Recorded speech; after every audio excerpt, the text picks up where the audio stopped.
Now, we continue with our previews, and the play-by-play voice of the Pepperdine Waves, Al Epstein, joins us. Al, great to have you with us. What do we know for a surety about this Pepperdine team right now?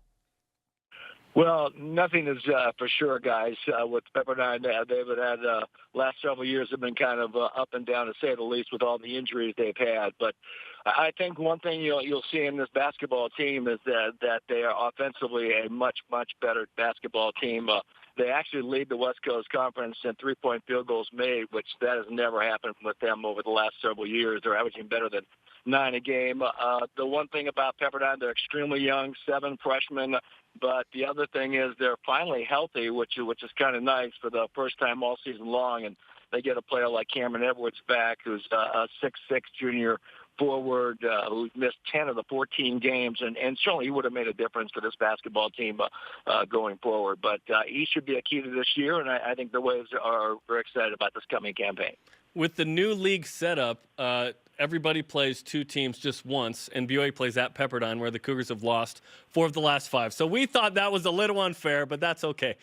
Tell us some more about other guys that BYU fans should be watching on Pepperdine's team.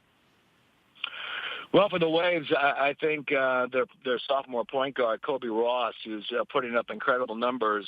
He leads the conference in assists better than 7 a game.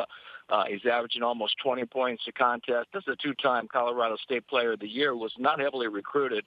And he kind of reminds me of Emmett Nahr of St. Mary's over the last 4 years, and maybe ahead of him at this point in time. And he's not a super athlete, but he's just got great awareness and court presence. So he's one player to keep an eye on. Jody Smith, who is also playing extremely well. This is a heavily recruited player as a sophomore coming out of high school in Oakland by Cal and USC, but then suffered some injuries, and he's finally healthy, and he's playing extremely well. Maybe the Waves' best defensive player this year, and could be the defensive player of the conference going forward. So, and Cameron Edwards getting back, being healthy is going to make a big difference. And then a lot of good young freshmen on this team, very athletic, offensively averaging almost 80 points a game. So between those 3 and a couple of other players who have improved, I think this is going to be a better season for the Waves. Pepperdine play-by-play man Al Epstein with us on BYU Sports Nation. With a head coaching change going from Marty Wilson to Lorenzo Romar, what is a realistic expectation for the Waves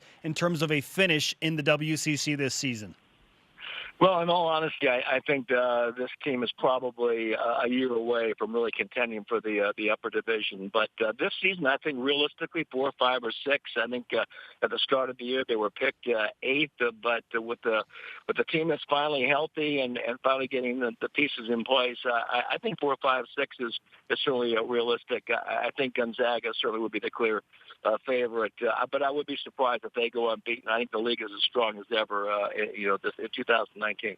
Al, thanks for the look into the Waves. We appreciate the time.